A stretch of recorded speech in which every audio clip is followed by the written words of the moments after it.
Shalom Bapak Ibu dan saudara-saudari yang terkasih di dalam Tuhan Yesus Kristus. Salam damai sejahtera. Hari ini kita akan bersama-sama merenungkan kebenaran firman Tuhan yang terambil dari Injil Markus pasal 9 ayat yang ke-35. Saya akan membacakan bagi kita semua. Begini bunyi firman Tuhan. Lalu Yesus duduk dan memanggil ke-12 murid itu. Katanya kepada mereka, jika seseorang ingin menjadi yang terdahulu, hendaklah ia menjadi yang terakhir dari semuanya dan pelayan dari semuanya. Tema renungan hari ini adalah menjadi yang pertama. Teks renungan kita hari ini yang terambil dari Injil Markus pasal 9 ayat yang ke-35 menjelaskan kepada kita bahwa murid-murid Tuhan Yesus sedang bertengkar mengenai persoalan siapa yang akan menjadi pertama, yang terbesar, dan yang paling terkemuka di antara mereka semua. Ketika mendengar pertengkaran dan perdebatan di antara para muridnya, Tuhan Yesus menegur mereka mengenai perdebatan yang mereka lakukan di jalan. Kemudian Tuhan Yesus menempatkan seorang anak kecil di tengah-tengah mereka dan menjelaskan bahwa para murid tidak terpanggil untuk mengatur cara orang menyambut mereka.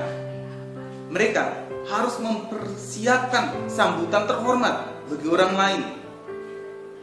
Masyarakat tidak harus melayani mereka, tapi merekalah yang harus melayani masyarakat. Mereka bahkan harus bersedia untuk dalam nama Yesus menyambut dan mengajar anak-anak yang belum punya arti apa-apa. Sama seperti Tuhan tidak merasa hina memeluk seorang anak kecil di depan mata para murid-murid yang terkemuka.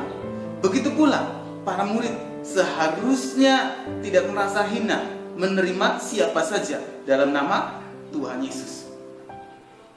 Kesimpulannya bahwa seharusnya para murid tidak mencari kehormatan untuk diri sendiri, tetapi sebaliknya, kehormatan hanya bagi Tuhan Yesus.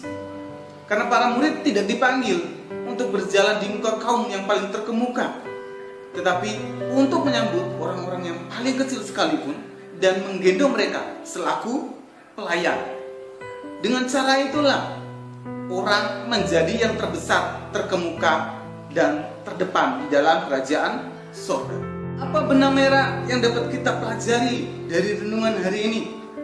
Benang merahnya adalah konsep untuk menjadi orang yang pertama, untuk menjadi orang yang terkemuka, untuk menjadi orang yang terdepan, menjadi seorang pemimpin yang diajarkan oleh Tuhan Yesus adalah jadilah seorang pelayan.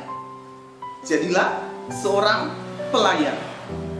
Seorang pelayan bukanlah bos, karena kalau bos pasti dilayani. Namun seorang pelayan pastilah melayani. Seorang pelayan tidak meminta dirinya dilayani, namun sebaliknya dirinya lah yang melayani. Seorang pelayan tidaklah mempeributkan dan mempersoalkan siapa yang akan mendapat pujian paling banyak, siapa yang akan duduk paling terdepan. Karena fokus seorang pelayan memberikan pelayanan yang terbaik dari setiap pekerjaannya, bukan untuk mencari hormat. Inilah yang Yesus kehendaki ada di dalam kehidupan setiap hidup orang percaya, untuk menjadi seorang pelayan bagi sesama saudaranya seiman dan bagi orang lain juga. Mari tundukkan kepala, kita berdoa.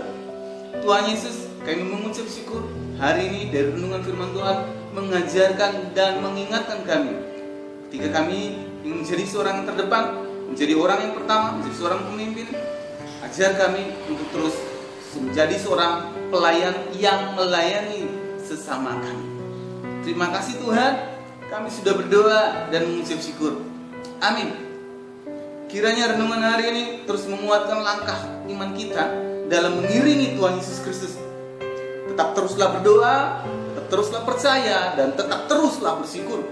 Tuhan Yesus memberkati.